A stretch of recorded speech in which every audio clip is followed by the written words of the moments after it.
Ladies and gents, football is back, and no, I'm not talking about your Saturday league that turns up hungover. The Premier League is back. The drama, the goals, the last-minute heartbreaks, and the VAR decisions that will ruin your friendships. That's what's back. Week 1 is here, and I've got my predictions locked in. Will the big boys start strong? Will a newly promoted side shock the world? Let's see. Let's kick off the season with a bang, and maybe with a few wildly accurate predictions. I had so much fun during my summer break, but summer break without football is really boring no matter where you are and what you do.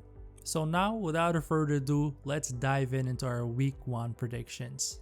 First match of the week, Liverpool will be hosting Bournemouth. The Reds are strolling into the new season looking like they just had a yard sale. Trent Alexander, gift wrapped to Real Madrid. Luis Diaz shipped to Bayern Munich, and Darwin Núñez, oh boy, that was a shocking transfer to me personally, maybe not to Liverpool fans, but still, going to Al Hilal, man, that was a shocker to me.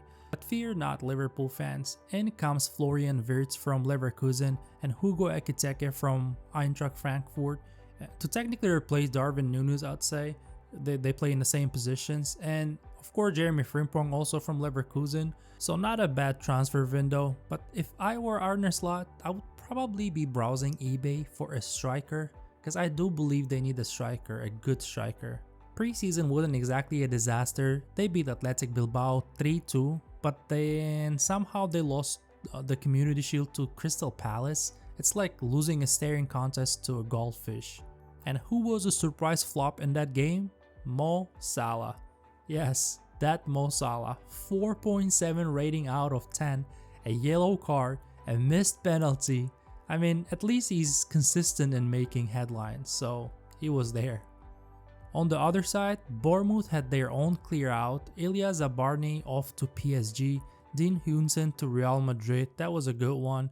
And also Milos Kirkos sold straight to their week 1 opponent Liverpool. Talk about giving your enemy the ammo. I'm expecting an intense game in this one, but I'm still backing the home side. Prediction: Liverpool 3, Bournemouth 0.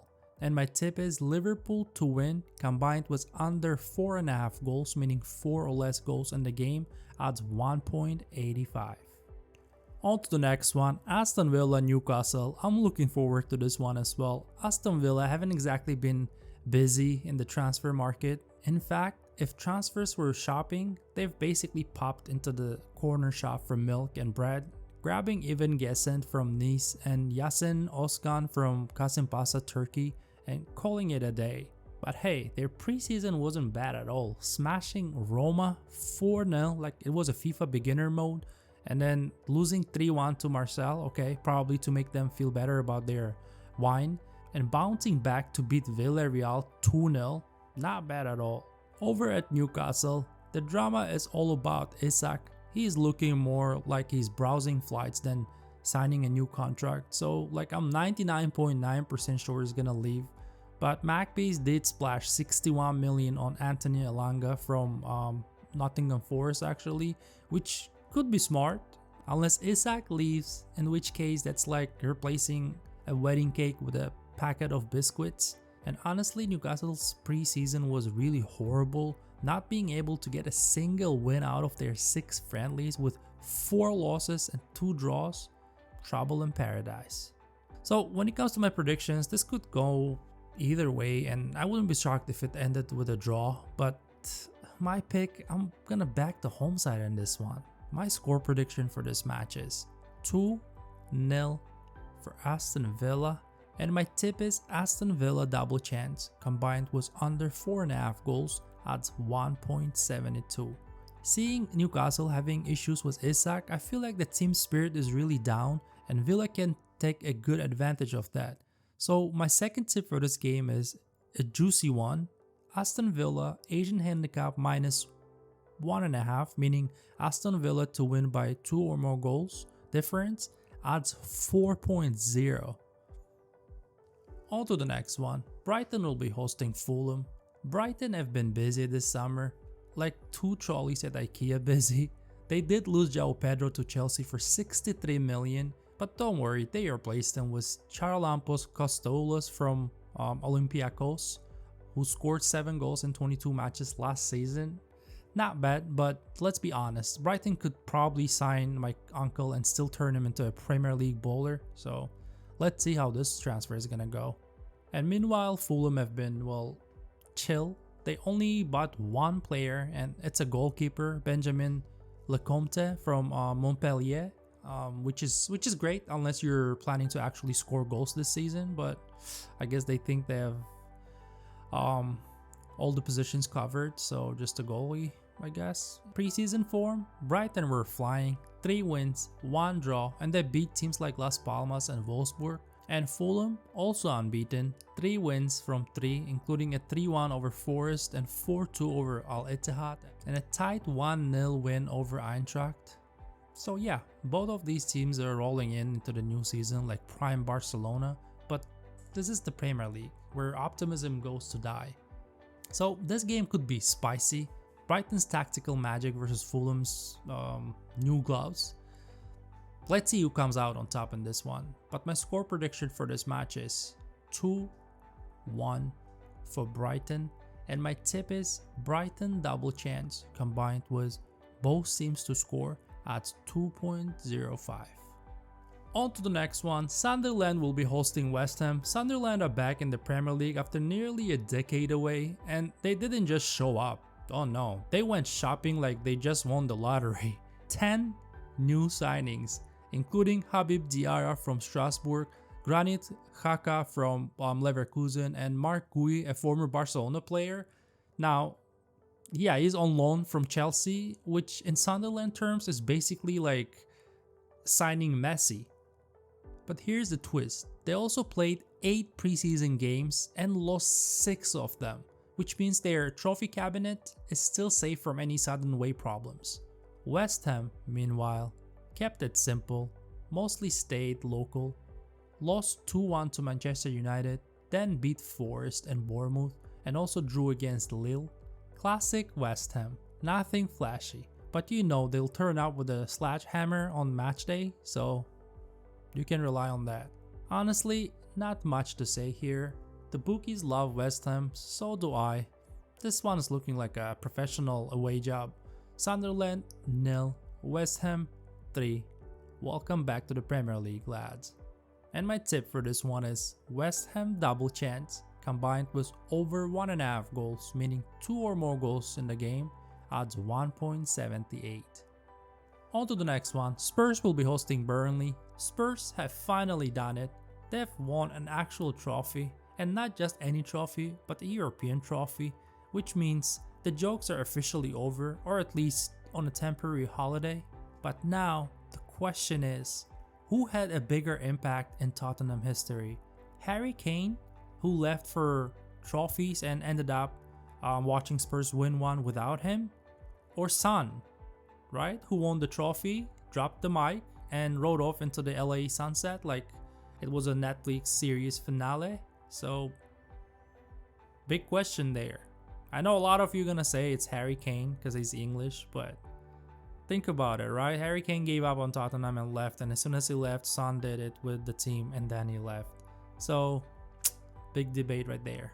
Burnley, on the other hand, sold James Trafford, their goalkeeper, to Manchester City for 30 million.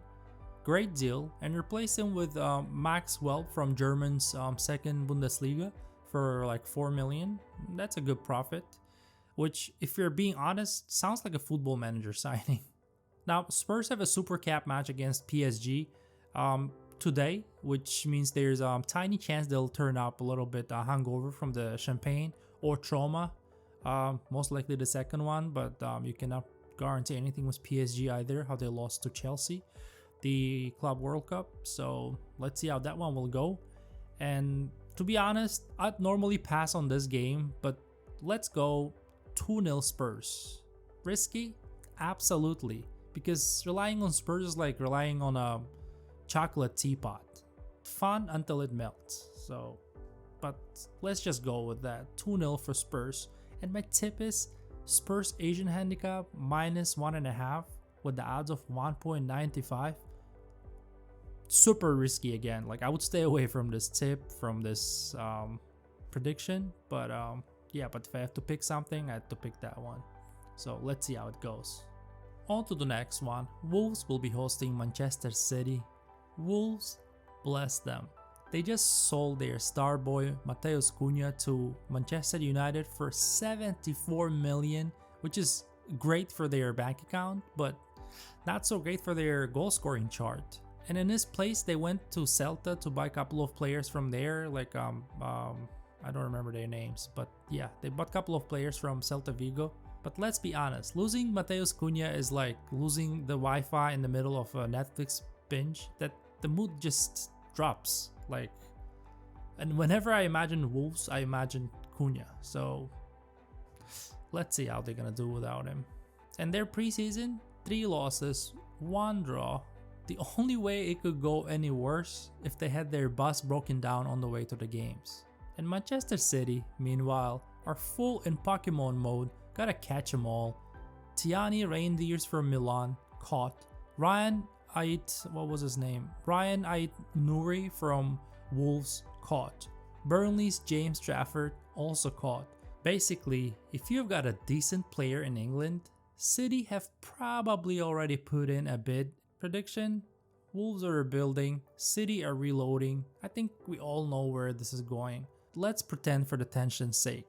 My score prediction for this match is 1-2 for Manchester City, and my tip is Manchester City to win combined with under 4.5 goals, odds 1.85. On to the next one. Chelsea will be hosting Crystal Palace. Chelsea have been busy at the transfer market like it's Black Friday. Outgo Noni Madueke to Arsenal for 56 million and João Felix for 30 million to Al Nassr to play with Cristiano Ronaldo. But in come João Pedro from Brighton, very good purchase there. Jamie Bjorn Gittens from Borussia Dortmund, and a few others. There were a few others there.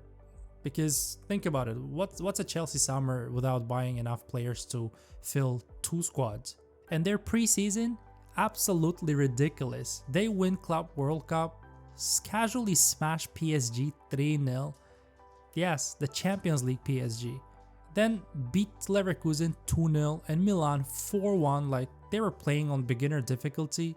And to be honest, it's giving that big Roman Abramovich era vibes again. Like Chelsea is playing really well. Like I'm really impressed. I hope they're gonna keep that spirit when the season starts in a few days.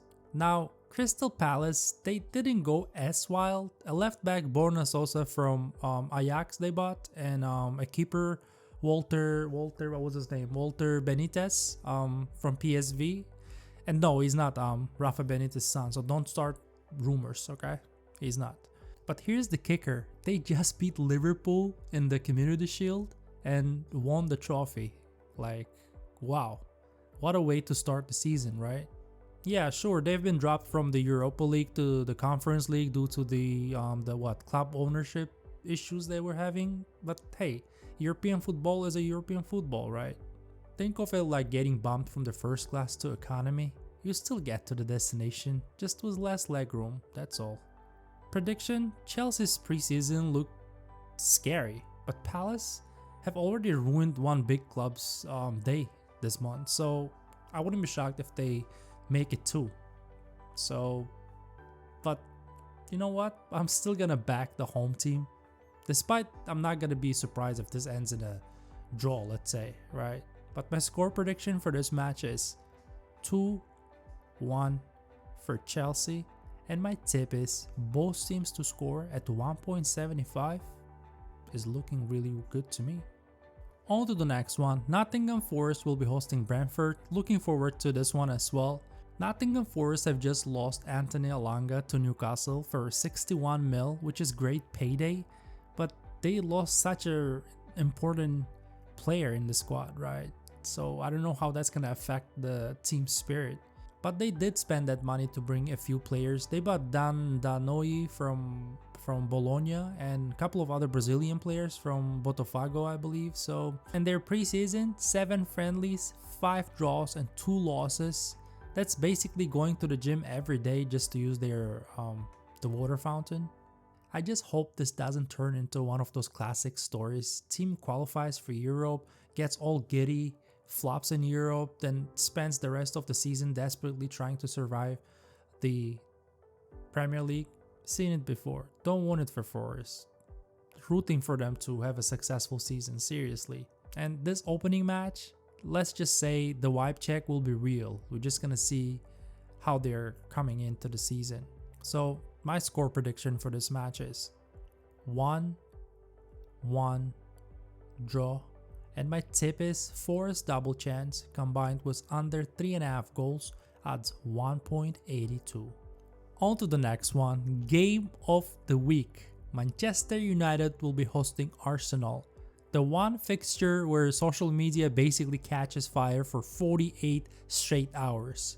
First off, United, they actually loaned Marcus Rashford to Barcelona, one of my favorite clubs. But still, I can't wait to see if he's going to light up La Liga or turn into a very expensive bench ornament. Time will tell. But fair play, United didn't waste the summer. Matheus Cunha from Wolves, a big, huge achievement, great signing. I'm not gonna say anything there. That's gonna help them a lot. Benjamin Sesko from Red Bull Leipzig, also great signing. Who else was there? Brian Mbeumo from Brentford, not a bad signing either. Fantastic pickup, I'll say. And honestly, it's like they finally stopped buying players based on Instagram followers and actually looked at football ability, that players that could actually help the team, right? Not just famous or like have the hype. So I like these signings for United, seriously. And preseason was solid too. 7 friendlies, 4 wins, 2 draws, and only 1 loss. Arsenal though, they were busy raiding other leagues. 70 million on Martin Zubimendi from Real Sociedad, a midfield controller who's basically allergic to giving the ball away. That's a great signing for Arsenal, seriously. Like, I watch a lot of La Liga, so I know Martin Zubimendi is...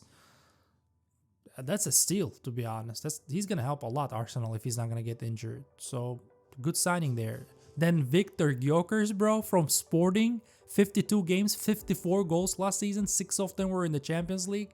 Man, like, I was really hoping that Barcelona is going to sign that player, but... Yeah, Blaugrana has a lot of financial issues there, but... Man, Arsenal could get this player.